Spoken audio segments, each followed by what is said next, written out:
Welcome back. Hopefully in this final video, hopefully it's the final one, we can get the sort of spawn levels so that we can get waves of asteroids appearing. And so we'll run through it this way. First thing that we need to do though is check out how many asteroids are left in the game field sort of thing. And then once that gets to 0, we know that we can sort of respawn.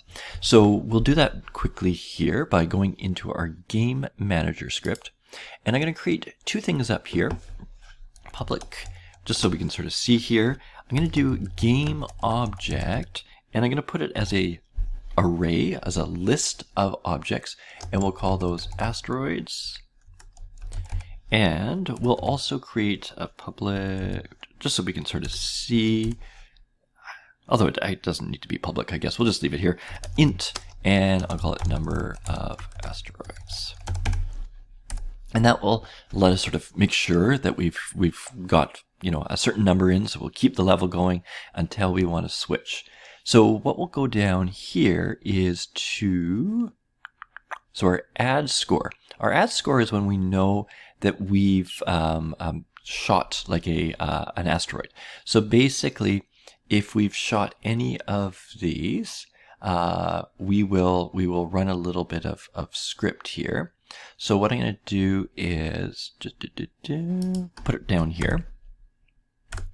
And so I'm going to put here,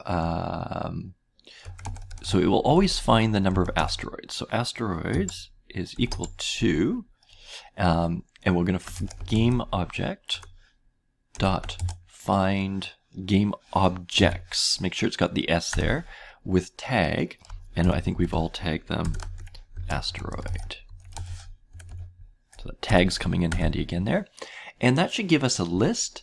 And so then we can set the number of asteroids to being the length of that list. So the asteroids dot length.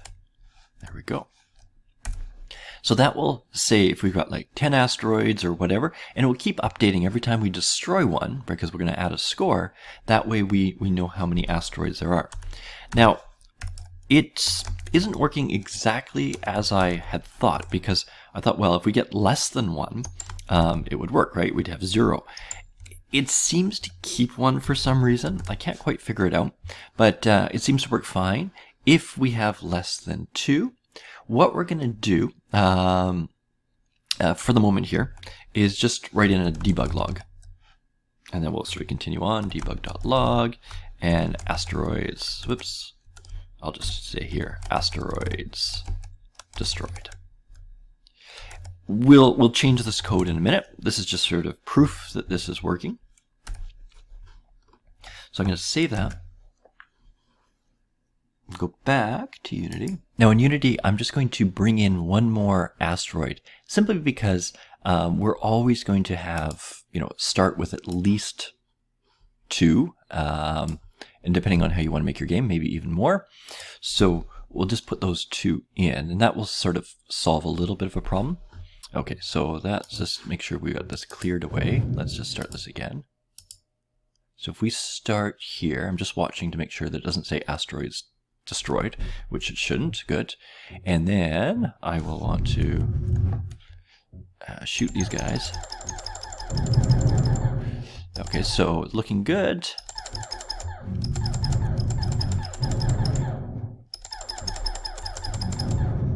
Oops, one more. I really need to turn this. There we go. And asteroids destroyed. Now it's got 2 of them there. Little concerned, but we'll see if this works. It did work before. Okay. Now, what we want to do next is get it so that we'll spawn new asteroids once all these are destroyed. So what I'm going to do here is actually create a series of spawn points in the game.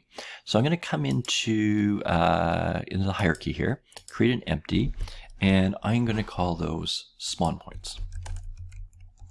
Points. And you can put as many as you want here. So I'm going to just reset that position. So that's my parent, and then I'm going to put in create empty, another empty. This actually is going to be a spawn point.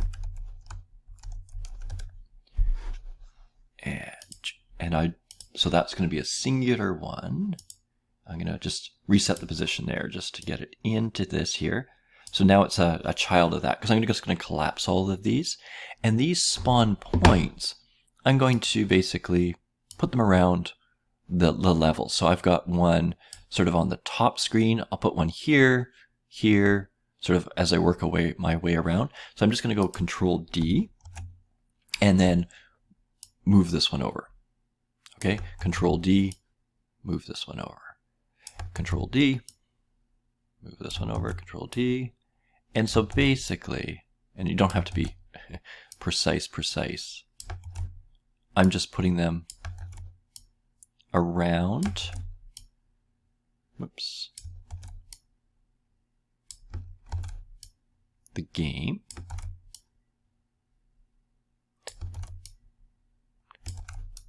And we're going to randomly choose the location.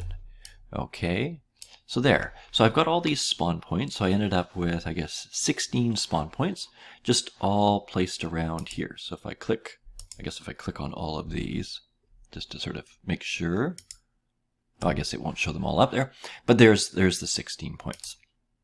Okay, so now I can use those to get the asteroids to spawn at random locations, so the game isn't always the same.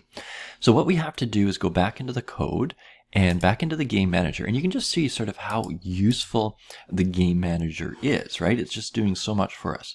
So I'm going to come up again to the top here, and we're going to put in a couple things. What did I put in here? I did an int, and I called it spawn level. So we're not actually going to change levels. We're just going to keep the same, you know, the same scene, I guess, right? And just increase the spawn level as we go. And then what I'm also going to do is, because we're going to instantiate the asteroid, so I'm going to instantiate a game object, and it's going to be the asteroid, and it's going to be the large one. We're only going to instantiate the large one. One last thing that I'm going to do is I'm going to create a series of transforms, okay, which I just put in, whoops. So this is an array, right? It's more than one, and I'm going to call these my spawn point. I guess I'll call them, yeah, spawn points, sure. So those three things will let us kind of deal with what we want to create here, right? And create our asteroids at these spawn points based on the spawn level. So what I'm going to do here is, I'll just put it down here with these other ones. So I'm going to create a spawn level to start with, and we'll start at level 1. And we're going to need a little bit here. We're going to create a function. So I'm just going to put a little bit of space there. We'll come back to this. We have to, whoops, call the spawn, what did I call it here? The spawn asteroids function. We'll do that here in a minute. I'm going to come down, we might as well come down to the very bottom, and we'll create that function that is going to spawn our asteroids. So I'm going to call it spawn asteroids, and it's going to be dependent on the level. So it's going to take in the spawn level as a well, as we say, a parameter or an argument, okay? So we're going to be able to put, if it's level 1, it's going to spawn so many. If it's level 2, it's going to be able to spawn so many. So let us put in some code here. We're going to use a for loop for int. So int I is equal to 0. And then for I, now I've got a little bit of math here, is less than, and I got 2 times the spawn level plus 1. I found that worked out okay. That gives me 3, 2 times the spawn, I don't need that, well, I guess I will need that parenthesis there later. That will give me 3 to start with. 2 times 1 gives me 2, plus 1 gives me 3. The second level, right, when it goes up to the second level, it's going to be 2 times 2, so it'll be 4 plus 1, so it'll give me 5. So basically, each level, I get 2 more asteroids, okay? And every time, we have to increase I by 1. So in my loop here, a little bit of code, we need to find our, we need to find where we're going to place it. So what I'm going to do here is put an index is equal to, and we're going to do a random